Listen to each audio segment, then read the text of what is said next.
കെമിസ്ട്രിയുടെ ഒരു ക്ലാസ്സിലോട്ടാണ് നമ്മളിന്ന് പോകുന്നത്.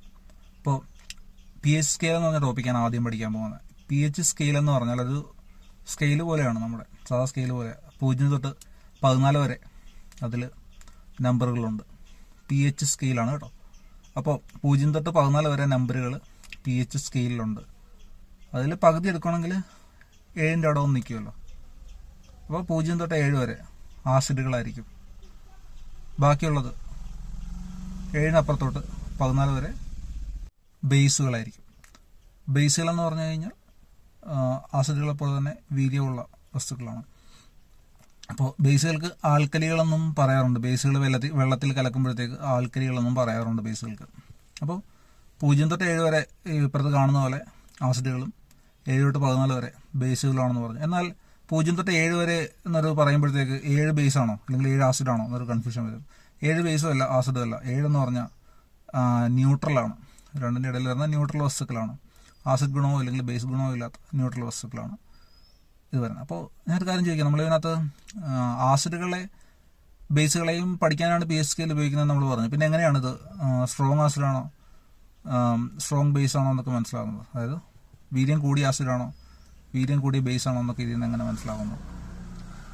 0-ന് അടുത്ത് വരുന്ന ആസിഡുകളൊക്കെ എന്താണ്? സ്ട്രോങ് ആസിഡാണ്. 0 തൊട്ട് 7 വരെയല്ലേ ആസിഡുകൾ. അപ്പം 0-ന് അടുത്ത് വരുന്ന ആസിഡുകൾ സ്ട്രോങ് ആസിഡും 14-ന് അടുത്ത് വരുന്ന ബേസുകൾ സ്ട്രോങ് ബേസുകളായിരിക്കും. ക്ലിയർ ആണല്ലോ? 0-ന് അടുത്ത് വരുന്ന ആസിഡുകൾ സ്ട്രോങ് ആസിഡ്, 14-ന് അടുത്ത് വരുന്ന ബേസുകൾ സ്ട്രോങ് ബേസ്. നടുക്കോട്ട് പോരും തോറും വീക്ക് ആയിക്കൊണ്ടിരിക്കും.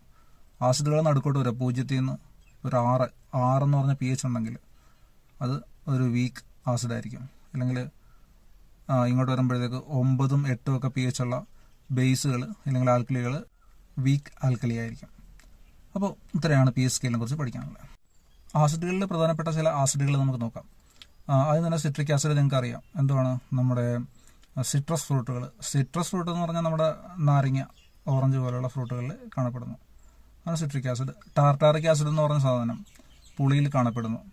അതേപോലെ ഫോർമിക് ആസിഡ് ആൻഡ് സ്റ്റിങ്ക്, അതായത് ഉറുമ്പ് കടിക്കുമ്പോഴത്തേക്ക് ഫോർമിക് ആസിഡാണ് നമ്മുടെ ശരീരത്തിൽ അത് കുത്തിവെക്കുന്നത്.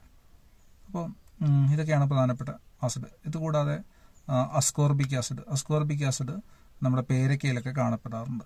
Acetic acid വിനാഗിരിയിൽ കാണപ്പെടാറുണ്ട്. പിന്നെ മാലിക് ആസിഡ് ആപ്പിളിൽ കാണപ്പെടാറുണ്ട്. ഇത്രയുമാണ് കോമൺ ആസിഡുകൾ. നിങ്ങൾക്ക് ആ ലിസ്റ്റ് ഒന്ന് നോക്കാം. അപ്പോൾ ഇത്രയും ആസിഡുകൾ കോമൺ. പിന്നെ ബേസുകളാണ് പ്രധാനപ്പെട്ട ബേസുകൾ എന്ന് പറയുമ്പോഴത്തേക്ക് സോഡിയം ബൈകാർബണേറ്റ് എന്ന് പറഞ്ഞാൽ ബേക്കിംഗ് സോഡയിൽ കാണപ്പെടുന്നത് സോഡിയം ബൈകാർബണേറ്റ് ആണ്. പിന്നെ സീഷെല്ല്, കടൽ കക്കകളിലൊക്കെ കാണപ്പെടുന്നത് കാൽസ്യം കാർബണേറ്റ് ആണ്. ഇതേപോലെ സോഡിയം ഹൈഡ്രോക്സൈഡ്, അങ്ങനെ കുറച്ച് പ്രധാനപ്പെട്ട ബേസുകളുണ്ട്. പിന്നെ NH3 അമോണിയ ഒരു ബേസാണ്. ഇപ്പോൾ ചോദിക്കാറുണ്ട് അമോണിയ ബേസ് ആണോ ആസിഡാണോ എന്ന് ചോദിക്കാറുണ്ട്. അമോണിയ ബേസ് ആണ്. അമോണിയ ആനിമൽ വേസ്റ്റ് എന്ന് പറഞ്ഞു കഴിഞ്ഞാൽ നമ്മൾ ആനിമൽ കൊണ്ടിടുന്ന വേസ്റ്റ് അല്ല. ആനിമൽ വേസ്റ്റ് എന്ന് പറഞ്ഞാൽ ആനിമൽ നമ്മൾ വിസർജ്യ വസ്തുക്കളിൽ കാണപ്പെടുന്ന, എക്സ്ക്രീറ്റയിൽ കാണപ്പെടുന്ന, അപ്പോൾ അത് അമോണിയ കാണപ്പെടാറുണ്ട്. അപ്പോൾ അമോണിയ വിസർജിക്കുന്ന ജീവജാലങ്ങളെ അമോണോടെലിക് എന്ന് പറയാറുണ്ട്. ഡിഗ്രി ലെവലിനൊക്കെ ആവശ്യം വരാവുന്നതാണ്. അമോണോടെലിക് എന്ന് പറയാറുണ്ട്. പിന്നെ യൂറിയ വിസർജിക്കുന്ന ജീവജാലങ്ങളെ യൂറിയോടെലിക് എന്നും പറയാറുണ്ട്. അതും ഡിഗ്രി ലെവൽ എക്സാംസിന് ആവശ്യം വരുന്ന ഒരു പോയിന്റാണ്. ഇതിന് ആസിഡുകൾക്ക് ഒരു പ്രത്യേകതയുണ്ട്. ആസിഡുകളിൽ ബ്ലൂ ലിറ്റ്മസ് പേപ്പർ എന്ന് പറഞ്ഞ പേപ്പറുണ്ട്, നമുക്ക് വാങ്ങിക്കാനൊക്കെ കിട്ടും, ലാബിലൊക്കെ യൂസ് ചെയ്യുന്ന. ബ്ലൂ കളറിൽ ലിറ്റ്മസ് പേപ്പറിനെ റെഡ് കളറാക്കി മാറ്റും. അതായത് നീല കളറിലെ ലിറ്റ്മസ് പേപ്പർ നമ്മൾ ആസിഡിൽ മുക്കുകയാണെങ്കിൽ അത് റെഡ് കളറായിട്ട് മാറാറുണ്ട്. അതേസമയം ബേസുകളാണെങ്കിൽ ആൽക്കലികളാണെങ്കിൽ റെഡ് കളർ ലിറ്റ്മസ് പേപ്പർ കൊണ്ട് മുക്കുകയാണെങ്കിൽ അത് ബ്ലൂ കളറിലോട്ട് മാറാറുണ്ട്. പിന്നെ കുറച്ച് കാര്യങ്ങളൊന്ന് ബേസിക് കാര്യങ്ങളാണ്. അതായത് ഒരു ഐസ് വെള്ളമായിട്ട് മാറുന്നൊരു പ്രക്രിയ നിങ്ങൾക്കറിയാം. അതേപോലെ വെള്ളം സ്റ്റീമായിട്ട് നീരാവിയായിട്ട് മാറുന്ന, സ്റ്റീമില്ലെങ്കിൽ നീരാവിയായിട്ട് മാറുന്ന പ്രക്രിയ. ഇതേപോലെ ഒരു ഖരവസ്തു ദ്രാവകമായിട്ട് മാറുന്നതിനെ മെൽറ്റിംഗ് എന്നാണ് പറയാറുള്ളത്. അതേപോലെ ഒരു ദ്രാവകത്തിലിരിക്കുന്ന, ഉദാഹരണം വെള്ളം പോലുള്ള ഒരു സാധനം നേരെ നീരാവി പോലുള്ള ഇതിലോട്ട് മാറുകയാണ്. അപ്പോൾ ദ്രാവകത്തിലിരിക്കുന്നത് വാതകാവസ്ഥയിലോട്ട് മാറുകയാണ്. വെള്ളം നീരാവിയായിട്ട് മാറുന്നത് ദ്രാവകാവസ്ഥയിലുള്ള സാധനം വാതകത്തിലോട്ട് മാറുന്നതാണ്. അങ്ങനെ മാറുന്നത് നമ്മൾ വേപ്പറൈസേഷൻ എന്നാണ് പറയുന്നത്. അപ്പോൾ ഈ ഒരു ടെമ്പറേച്ചർ ഉണ്ടല്ലോ, ഇപ്പോൾ ഐസ് ഉരുകി വെള്ളമാകുന്നൊരു ടെമ്പറേച്ചർ, അത് നമ്മൾ വെള്ളത്തിൻ്റെ അല്ലെങ്കിൽ ഐസിൻ്റെ ദ്രവണാങ്കം അല്ലെങ്കിൽ മെൽറ്റിംഗ് പോയിന്റ് എന്ന് പറയും. 0 ഡിഗ്രി സെൽഷ്യസിലാണ് ഒരു ടെമ്പറേച്ചറിലാണ് ഐസ് ഉരുകി വെള്ളമായിട്ട് മാറുന്നത്. അത് ഐസിൻ്റെ മെൽറ്റിംഗ് പോയിൻ്റാണ്. അതേപോലെ വെള്ളം നീരാവിയായിട്ട് മാറുന്നത് 100 ഡിഗ്രി സെൽഷ്യസിലാണ്. അത് വെള്ളത്തിൻ്റെ ബോയിലിംഗ് പോയിന്റ് ആണ്. ഓക്കെ, അല്ലെങ്കിൽ ആ ബാഷ്പീകരണം സംഭവിക്കുന്ന ചൂട്. അപ്പോൾ 100 ഡിഗ്രി സെൽഷ്യസ് ആണ് അതിൻ്റെ മെൽറ്റിംഗ് പോയിന്റ്. 0 ഡിഗ്രി സെൽഷ്യസും ബോയിലിംഗ് പോയിന്റ് 100 ഡിഗ്രി സെൽഷ്യസും ആണ്. അപ്പോൾ ആ പോയിന്റ്സ് ഒന്ന് ഓർത്ത് വെക്കുക. ഇനി നമുക്ക് പീരിയോഡിക് ടേബിൾ എന്ന് പറഞ്ഞൊരു ടോപ്പിക്കാണ് പഠിക്കാനുള്ളത്.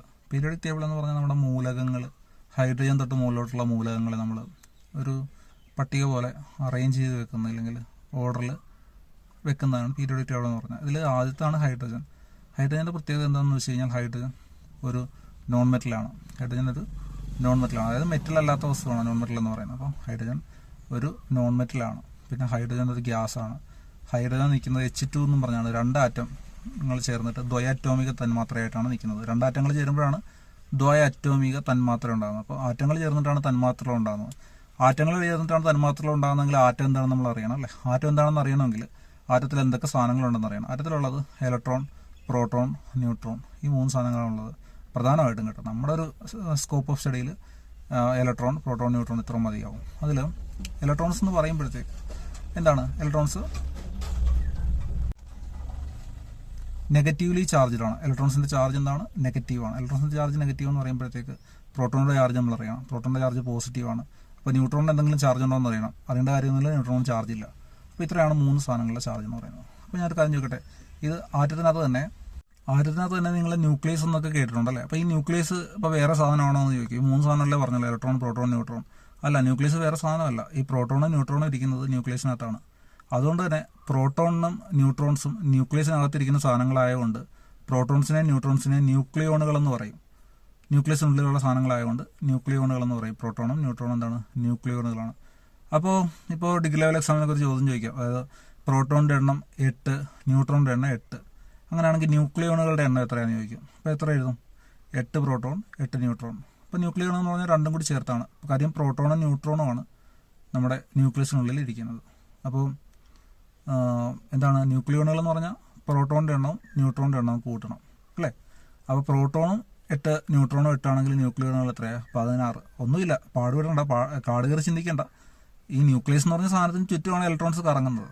ഓക്കെ, ഒരു ആറ്റം എന്ന് പറഞ്ഞാൽ ന്യൂക്ലിയസിന് ചുറ്റും ഇലക്ട്രോൺസ് കറങ്ങുന്നതാണ്. അതൊരു പഴയ മോഡലാണ് കേട്ടോ. ഇപ്പോഴത്തെ മോഡൽ അങ്ങനെയൊന്നുമല്ല, എങ്കിലും നമ്മൾ പഴയ മോഡൽ വെച്ചാണ് ബേസിക്കലി പഠിക്കുന്നത്. അപ്പോൾ പ്രോട്ടോൺ എന്ന് പറഞ്ഞ സാധനവും ന്യൂട്രോൺ എന്ന് പറഞ്ഞ സാധനവും ന്യൂക്ലിയസിനുള്ളിൽ ഇരിക്കുന്നു. അപ്പോൾ ന്യൂക്ലിയസിനുള്ളിൽ ഇരിക്കുന്ന എന്തൊക്കെയാണോ അതിൻ്റെ എണ്ണമാണ് ന്യൂക്ലിയോണുകളുടെ എണ്ണം എന്ന് പറയുന്നത്. അപ്പോൾ ന്യൂക്ലിയസിനുള്ളിൽ 8 പ്രോട്ടോണോ 8 ന്യൂട്രോണോ ഉണ്ടെങ്കിൽ മൊത്തം 8 8 16 ന്യൂക്ലിയോണുകൾ ഉണ്ടാവും. ക്ലിയർ ആണല്ലോ? ഇനി നമ്മൾ പറഞ്ഞു വന്നിട്ടുള്ളത് എന്താണ്? ഹൈഡ്രജനെ കുറിച്ചാണല്ലേ. ഹൈഡ്രജനെ കുറിച്ച് തിരിച്ച് പറഞ്ഞു വരികയാണെങ്കിൽ ഹൈഡ്രജൻ എന്ന് പറയുമ്പോഴത്തേക്ക് ഒരു നോൺ മെറ്റലാണെന്ന് പറഞ്ഞു. അതേപോലെ ദ്വയാറ്റോമിക തന്മാത്രയാണ് ഹൈഡ്രജൻ ഉണ്ടാകുന്നത്. H2 എന്ന് പറഞ്ഞ രീതിയിലാണ് അത് ഉണ്ടാകുന്നതെന്ന് പറഞ്ഞു. അപ്പോൾ ഹൈഡ്രജൻ കഴിഞ്ഞ് വരുന്നത് ഹീലിയമാണ്. ഹീലിയം എന്ന് പറഞ്ഞു കഴിഞ്ഞാൽ ഉത്കൃഷ്ടവാതകം അല്ലെങ്കിൽ നോബിൾ ഗ്യാസ് ആണ്. നോബിൾ ഗ്യാസ് എന്ന് പറയുമ്പോഴത്തേക്ക് അതിന് ഏകദേശം അതിൻ്റെ ഷെല്ലുകളെല്ലാം, ആദ്യത്തെ ഒരു ഷെല്ല് മാത്രമേ ഉള്ളൂ ഹീലിയത്തിന്. ആ ഒരു ഷെല്ലിൽ 2 ഇലക്ട്രോൺസ് ഉണ്ട്. 2 ഇലക്ട്രോൺസ് മതി. അതൊരു സ്റ്റേബിളാണ്, അല്ലേ? നമ്മളിപ്പോൾ സ്റ്റേബിളാന്ന് പറയുന്നത് എങ്ങനെയാണ്? ഒരു ജോലിയൊക്കെ കിട്ടി, നല്ല സാലറി ഉള്ള ജോലിയിലൊക്കെ കയറി സ്ഥിരമായിട്ട് ജോലി കയറുമ്പോൾ നമ്മൾ സ്റ്റേബിളാന്ന് പറയും. അല്ലെങ്കിൽ നല്ലൊരു ബിസിനസ് ചെയ്ത് നല്ല രീതിയിൽ ഇൻവെസ്റ്റ്മെൻ്റ് ഒക്കെ ഉണ്ടാക്കി നമ്മൾ അത്യാവശ്യം ഇനിയും ബിസിനസ് നിർത്തിയാലും നല്ല രീതിയിൽ ജീവിച്ചു പോകാൻ പറ്റുന്ന ഒരു രീതിയാകുമ്പോൾ നമ്മൾ സ്റ്റേബിളാണെന്ന് പറയും. അതേപോലെ ഹീലിയം എന്ന് പറഞ്ഞ സാധനം സ്റ്റേബിളാണ്. സ്റ്റേബിൾ എന്ന് പറഞ്ഞു കഴിഞ്ഞാൽ അത്യാവശ്യം 2 ഇലക്ട്രോൺസ് പുറമേ ഉണ്ട്. ആ 2 ഇലക്ട്രോൺസ് മാത്രം മതി. ഹൈഡ്രജൻ സ്റ്റേബിളാണോ? ഹൈഡ്രജൻ സ്റ്റേബിളാണെന്ന് ചോദിച്ചു കഴിഞ്ഞാൽ ആറ്റമാണെന്നുള്ള രീതിയിൽ ഹൈഡ്രജൻ സ്റ്റേബിൾ അല്ല. ഹൈഡ്രജൻ സ്റ്റേബിൾ ആവണമെങ്കിൽ 1 ഇലക്ട്രോണും കൂടി കിട്ടണം. ഹൈഡ്രജൻ എത്ര ഇലക്ട്രോൺ ഉണ്ട് ശരിക്കും? ഹൈഡ്രജൻ 1 ഇലക്ട്രോണേ ഉള്ളൂ. അപ്പോൾ 2 ഇലക്ട്രോൺ കിട്ടുവാണെങ്കിൽ ഹൈഡ്രജൻ സ്റ്റേബിളാണ്. അപ്പോൾ 1 ഇലക്ട്രോണിൻ്റെ കൂട്ടത്തിൽ 1 ഇലക്ട്രോൺ എന്നുള്ളത് 1 ഇലക്ട്രോണും കൂടി കിട്ടുമ്പോൾ 2 ഇലക്ട്രോൺ ആവും. അങ്ങനെ 2 ഇലക്ട്രോൺ കിട്ടുമ്പോഴത്തേക്ക് 2 ഇലക്ട്രോൺ ആകുമ്പോഴത്തേക്ക് ഹൈഡ്രജൻ സ്റ്റേബിൾ ആവും. ക്ലിയർ ആണല്ലോ? സ്റ്റേബിൾ എന്ന് പറഞ്ഞാൽ എന്തുവാ? അതൊരു അതിന് മറ്റ് ആറ്റമുകളൊന്നും ആക്രമിക്കാത്ത രീതിയിൽ ഹൈഡ്രജൻ നിൽക്കുന്നു. അതാണ് ഹൈഡ്രജൻ്റെ സ്റ്റെബിലിറ്റി എന്ന് പറഞ്ഞാൽ. ഹൈഡ്രജൻ, ഹീലിയം, പിന്നെ വരുന്നത് ലിഥിയം എന്ന് പറയും. ലിഥിയം, ബെർലിയം, ബോറോൺ, അങ്ങനെ കുറേ സാധനങ്ങൾ പീരിയോഡിക് ടേബിളിലുണ്ട്. ഈ പീരിയോഡിക് ടേബിളിൽ തന്നെ നമ്മൾ പരിചയപ്പെടേണ്ട കുറച്ച് പ്രത്യേക വ്യക്തികളുണ്ട്. അപ്പോൾ ആ പ്രത്യേക വ്യക്തികളുടെ കാര്യങ്ങൾ എന്തൊക്കെയാണെന്ന് നമുക്ക് നോക്കാം. സോഡിയം എന്ന് പറഞ്ഞ ആൾ പറയുന്നുണ്ടല്ലേ. സോഡിയം എന്നുള്ള സിമ്പൽ എന്താണ്? നാട്രിയം. സോഡിയത്തിൻ്റെ മറ്റൊരു ലാറ്റിൻ നെയിമാണ് നാട്രിയം എന്ന് പറയും. NaTrium. നാട്രിയം എന്നാണ് സോഡിയത്തിൻ്റെ ലാറ്റിൻ നെയിം. അതുകൊണ്ട് തന്നെ സോഡിയത്തിൻ്റെ SO എന്നൊന്നുമല്ല സിമ്പിൾ വരുന്നത്. സോഡിയത്തിൻ്റെ സിമ്പിൾ നാട്രിയത്തിൻ്റെ ആദ്യത്തെ 2 ലെറ്റർ Na, അതാണ് സോഡിയത്തിൻ്റെ സിമ്പിൾ വരുന്നത്. ഓക്കെ, അപ്പോൾ സോഡിയം അങ്ങനെയാണ്. പിന്നെ പൊട്ടാസ്യത്തിൻ്റെ സിമ്പിൾ എന്താ വരുന്നത്? K ആ വരുന്നത്. ക്യാപിറ്റൽ ലെറ്റർ K ആ വരുന്നത്. എന്തുകൊണ്ടാണ് അങ്ങനെ വരുന്നത്? കഴിഞ്ഞ പ്രിലിംസിന് എന്തോ ചോദിച്ചാണ് എക്സാം. അപ്പോൾ കെ എന്ന് പറഞ്ഞാൽ പൊട്ടാസ്യം. പൊട്ടാസ്യം തന്നെ കെ വരുന്നത് പൊട്ടാസ്യം പി അല്ലേ വരണ്ടേ? അല്ല, പി ഫോസ്ഫറസ് ആണ്. പിന്നെ എന്തുകൊണ്ടാണ് കെ വന്നത്? കെ എന്ന് പറഞ്ഞാൽ പൊട്ടാസ്യത്തിന്റെ ലാറ്റിൻ നെയിം എന്ന് പറഞ്ഞാൽ ലാറ്റിൻ ഭാഷയിൽ പൊട്ടാസ്യത്തിന് കാലിയം എന്നാണ് വരുന്നത്. KALIUM. അതുകൊണ്ടാണ് ക്യാപിറ്റൽ ലെറ്റർ കെ വരുന്നത്. മഗ്നീഷ്യത്തിന്റെ സിമ്പിൾ എന്താണ്? MG ആണ് അല്ലേ? M capital G small. 2 letter ഉണ്ടെങ്കിൽ ഫസ്റ്റ് വൺ ക്യാപിറ്റലും സെക്കൻഡ് വൺ സ്മോളും ആയിരിക്കണം. മഗ്നീഷ്യത്തിന് എന്താണ്? MG ആണ്. പിന്നെ നമ്മുടെ ഗോൾഡ്, സിൽവർ, പ്ലാറ്റിനം ഇത് മൂന്നിനും ഒരു പ്രത്യേകതയുണ്ട്. എന്താണ് മൂന്നിനും കോമൺ ആയിട്ടുള്ള പ്രത്യേകത? നിങ്ങളൊന്ന് ചിന്തിച്ച് നോക്കിയേ. ഗോൾഡ്, സിൽവർ, പ്ലാറ്റിനം നിങ്ങൾക്ക് തന്നെ അറിയാവുന്ന കാര്യമാണ്. ഗോൾഡിന്റെ പ്രത്യേകത എന്താ? ഗോൾഡ് ആഭരണങ്ങൾ ഉണ്ടാക്കാൻ, സിൽവർ ആഭരണങ്ങൾ ഉണ്ടാക്കാൻ, പ്ലാറ്റിനം ആഭരണങ്ങൾ ഉണ്ടാക്കാൻ ഉപയോഗിക്കുന്നത്. ഇതാണ് ഇവറ്റകളുടെ മൂന്നിൻ്റെയും കൂടി കോമൺ ആയിട്ടുള്ള പ്രക്രിയ. ഓക്കെ, പ്രക്രിയയിലെ പ്രത്യേകത. പിന്നെ ഗോൾഡും സിൽവറും കോപ്പറിനും മൂന്നും കൂടി ഒരു പ്രത്യേകത ഉണ്ട്. ഗോൾഡ്, സിൽവർ, കോപ്പർ ഇവർ കോയിൻസ് ഉണ്ടാക്കാൻ ഉപയോഗിച്ചുകൊണ്ടിരുന്ന സാധനങ്ങളാണ്.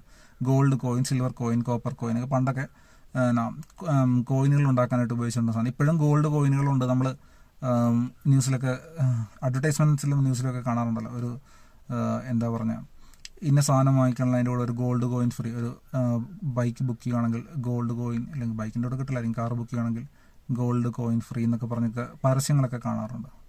അവർ തരുവില്ലെന്നൊന്നും അറിയില്ല, എങ്കിലും പരസ്യങ്ങൾ കാണാറുണ്ടായിരുന്നു അല്ലേ. അപ്പോൾ അങ്ങനെ അപ്പോൾ ഗോൾഡിൻ്റെ, സിൽവറിൻ്റെയും പ്ലാറ്റിനം എന്ന് പറഞ്ഞാൽ എന്താണെന്നാ പറഞ്ഞത്? ഓർണമെന്റ്സ് ഉണ്ടാക്കാൻ, ആഭരണങ്ങൾ ഉണ്ടാക്കാൻ ഉപയോഗിക്കുന്നത്. അതേപോലെ ഗോൾഡ്, സിൽവർ, കോപ്പർ ഇതിൻ്റെ പ്രത്യേകത എന്താണ്? കോയിനേജ് മെറ്റൽസ് ആണ്, അല്ലെങ്കിൽ കോയിൻസ് ഉണ്ടാക്കാൻ ഉപയോഗിക്കുന്ന മെറ്റലുകളാണ്.